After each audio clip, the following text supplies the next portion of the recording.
Hey guys, welcome to the video. So today's video is going to be all about computers. So in this day and age, everyone's got a computer. We live in a world of technology and we're all big users of it, but I think a lot of us don't understand what's actually going on behind the scenes. So in this video, I'm going to show you some pretty basic, simple computer hacks that I find actually pretty cool, but also that you should definitely be aware of. Not just to know how to do, but also so you don't fall victim to any of these hacks. So it's as much for your safety as it is some cool computer spy hacks. So I consider myself pretty tech savvy, but I'm no like computer wizard, genius by any means. I just basically found this stuff by trial and error and also just research. Alright, let's get into this. So the first thing I'm going to show you is how you can actually get into someone's computer, specifically Mac, because that's what I'm using right now, without their passcode. So say I lock this and now I have to enter a passcode. Don't know what it is, right? Well, in a previous video, I showed you guys how to bypass it. So here's a quick recap of that video right now. This trick is actually very simple to do, and it doesn't take any real hacking skills, but it looks super awesome when you do it, and yeah, you can impress a lot of people. But please don't use this trick to do anything deceitful or hurt anyone. I'm just showing this to you guys because I think it's a really cool spy trick. And you could use this trick, like say if you have like a friend or a group of people, you could bet one of them that you could hack into their computer. They'll be like, no way, and then you'll do it and you can make some money that way. So yeah, let's get into this. As you can see, this computer is password protected. I don't know the Apple ID and have no way of recovering it. So the first thing you want to do is power down the computer. Next, you want to power on the computer and hold down the Command S key. Alright, now we're booted into single user mode, and from here we can enter the codes to hack the computer. Alright, so the first thing you want to type is MOUNT space minus UW space slash. So mount space minus UW space slash. And remember to add all the spaces or else it won't work. I'll put all the codes that you need to enter in the description as well, and then hit return. The next code you need to type is RM space slash VAR slash DB slash dot Apple setup done, and then hit return. And now we can type the code to shut down the computer, and that is shutdown space minus H space now. And now we can go ahead and turn back on our computer. And now it will prompt us to create a new account. So what we just did was actually to create a new admin account, and now we can use this admin account to actually change the password of the other admin account. So now we just have to go through the whole setup process. You can just basically skip everything because we're going to delete this account anyway. And we can just add whatever information we want. So I'm just going to make this test. Account name test. New password. I'm going to just do JLaser video. And now it's setting up our Mac. And boom, we're in. And if we go ahead and go to System Preferences and User and Accounts, you can see our test account is actually an admin. So we can go ahead and click the unlock button and just type in the password, which is JLaser video. And there we go, it's unlocked. So now we can go ahead and go to this admin, click the reset password button, change password, and there we go. We just changed the password of this account. So now we can go ahead. And log out of this account. Log out. And we can log into the main account. And using the password JLaser video, we can hit return. And there we go, we're in. As you can see, we are successfully logged into the main account. This is an admin account, and we can go ahead and unlock it using our new password. And then we can go ahead and actually delete this account. And there we go, the password's changed, but there is no trace we were ever here. And just like that, we're in their computer. So for the second thing I'm going to show you is how to find someone's IP address online. So say you're talking to someone online, and maybe they've been like harassing people, or they took something of yours, or whatever the reason, you want to find out a little bit more about them. You can think of getting their IP as getting their home address. This is public to everyone, but with this you can do a few certain things. So first, here's how to find someone's IP. So it's super simple to find out what your IP address is. All you have to do is go to Google and type in, what is my IP address? And it'll pop up. I'm going through a proxy currently which changes your IP address, and I'll show you how to do that after to keep it private. But with this IP address, you can do a lot of stuff. Like for instance, you can search what is my IP address location, and it'll show you a map of your general area and location of where it thinks your IP address is located. So it's actually a pretty simple process to get someone else's IP address. There's actually several web services that provide this. So I'll drop a couple links in the descriptions to a few options, but basically all you have to do is search IP logger like image, and it'll take you to a website that allows you to create a tiny image that you can store in like a text or an email or Facebook message, or really anything like that. And as soon as the person goes ahead and opens it, their IP address will be recorded and saved, and you can view it along with their location and a few other things. So use this first one, iplogger.org.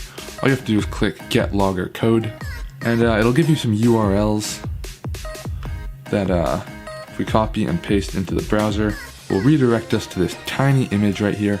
So you can actually just take this image and place it in an email or a Facebook message. But every time it's viewed, we can go over here to logged IPs and click the refresh button. And as you can see, my IP has been logged right here, and it gives you the time and the date and the city. All we'd have to do to find the location is copy that, do IP address lookup, paste in your IP address, and there you go. It gives us a general location about whereabouts this IP address is probably coming from. Again, I'm using a proxy, so this is way off, but if they weren't, like 99% of the people don't, this is how you could get their location. So another way you could do this is with short URLs. This allows you to create redirecting URLs that will actually track their IP and log it. So you want to make a redirecting URL that'll log whoever's IP clicks on this link. So create URL. So right here there's a Google URL and someone clicks on it, so I'm just going to paste it into the window and search it. It'll redirect us to the google.com, and no one would know that their IP address has been logged. Hop back on over to the page and we view our access link. You can see that my IP address has been logged right here, and yeah, just another way to log an IP. So now you see just how easy it is to actually log someone's IP. The good news is that with an IP, there's not a crazy amount that you can do right off the bat. Obviously you can find their general location area, and if someone like really tries to go after you, someone might be able to brute force attack your computer and try and hack it that way. Another thing they can do is take your IP, put it through a port scanner, and try and get access to your computer that way, kind of through a back door. Like obviously you don't have to worry about getting your IP hacked if you're just on like YouTube or Facebook or Google or anything like that, and you're talking to people you know, just your basic web browsing. You don't have to worry about getting your IP hacked. But say you're on like a sketchy Wi-Fi network, or just something that doesn't feel quite right. It's got like a weird URL. It's not a secure URL maybe. It can definitely be a good idea to hide your identity online. The easiest of which is a free web proxy. So again, I'll drop links to all these down in the description. It'll actually mask your IP address right in your web browser, so you have nothing to worry about. So this is a super simple method. Even works if you're on a smartphone. Go through this web link. If we search what is my IP, you can see our address pops up, and now it says we're in England. And keep in mind, I've turned off my proxy, so this is the only thing masking my IP, and as you can see, it does work. So one more way I want to show you is actually through an application web browser. It's called Tor. Some of you may have heard of it. This is another way to make sure your internet connection is secure and safe, and that no one's gonna take your identity.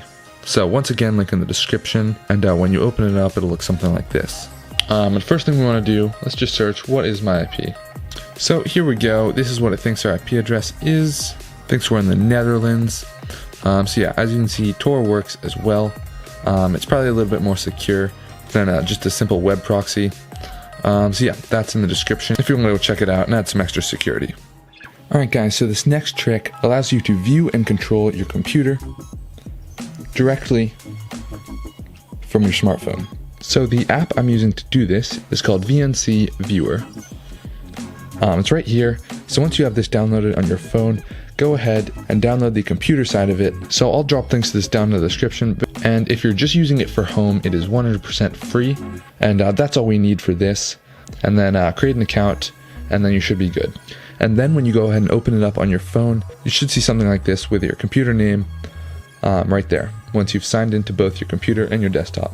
So if we go ahead and click this, it'll launch. And you can actually set a password so not everyone can join who has the app. And now you're connected to your desktop from your phone. As you can see, I can see my desktop right here. I can scroll around, I can zoom out, see the whole desktop. And as you can see on my computer, it's mirroring everything I do. So I can actually go ahead and open stuff, open folders. And the optimization, I think, is actually very good. The whole screen is your trackpad, and it basically just turns your phone into a mobile computer. So this could be useful for a number of ways.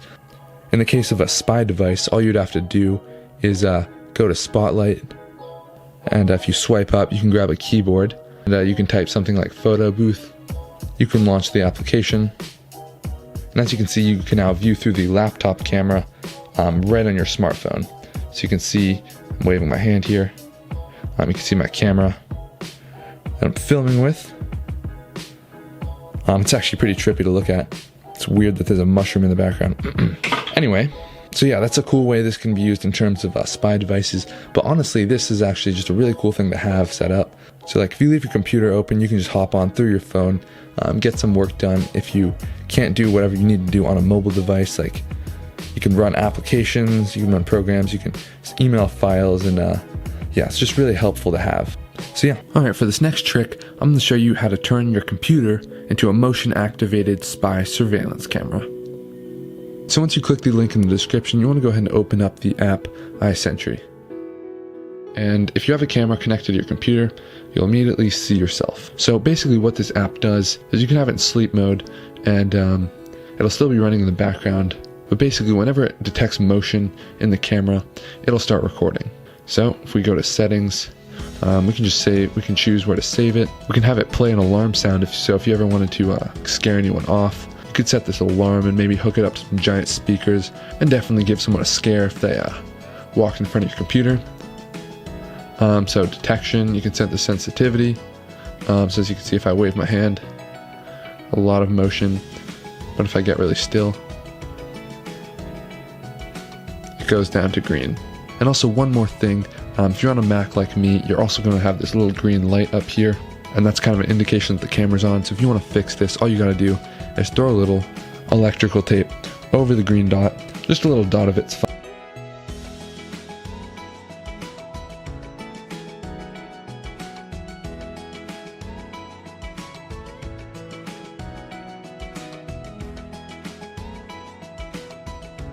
And so if I go ahead and click start, and as soon as I move, it'll start recording. So I'm going to be still for a few seconds, shut off the computer monitor, and see if we can get it to activate.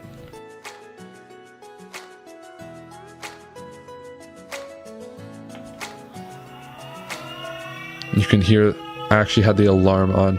You can hear the alarms playing, so it definitely heard me, and yep, it's still playing. So I'm gonna go ahead and stop this, and it just exported the video out to the desktop, and we can go ahead and watch it.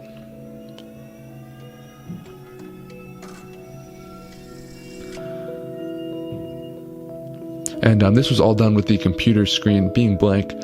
So you just leave your computer open, screen off, maybe plugged in, so you're not killing any battery. So this is a really cool, easy way of putting a surveillance camera inside your room. Alright guys, well that's about it for this video. As I said before, if you did like this video, don't forget to hit that like button and drop your ideas down in the description if you have anything you want me to make in the future. So yeah, don't forget to subscribe as well if you would like to see new and upcoming videos. That's all I've got for this one, guys, and I'll catch you in the next video.